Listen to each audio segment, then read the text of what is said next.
ګورئ عزتمنو دا کم مریضان ناجوړه شوګر والا یا بشار ناجوړي والا یا دغسې یو ډاکټر ورته وایي چې ته پرهیز کوه غوړ مه خوره مثلا غوښې مه خوره فلانی شی مه خوره فلانی شی مه خوره دا کور والا ډېر په تکلیف کې بیا دی واچي نه پرهیز کوي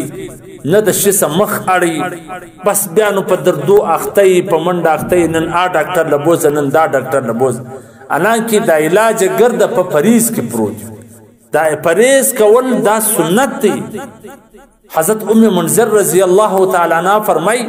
چې ورځ نبی اکرم صلی الله علیه وسلم او حضرت علی رضی الله تعالی عنه زموږ کره میلمانه وړ نو چې کله دوی رالل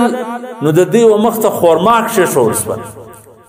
نبی اکرم صلی الله علیه وسلم هغه خورما راپورته کله خوړله حضرت علی رضی الله تعالی عنه چې د تازه تازه د ناجوړي سره راپورته سوی و مریض و هغه هم خورما راواست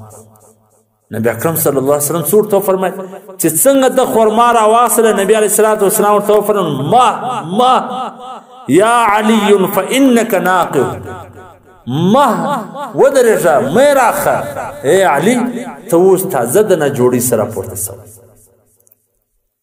ګوره نبی علیه الصلاة والسلام پر نارې کې چې مه کوه مه کوه ای علي دا خورما مه خوره ته تازه د مرضي او ناجوړي سره راپورته سوی یعنی دا خورما کلکه ده دا ستا دپاره فایدهمنه نه ده نو باید دا پرهیز وکړي دا د شي څه سپینږوري یا دا شوګر والا یا د بشار والا داسې دي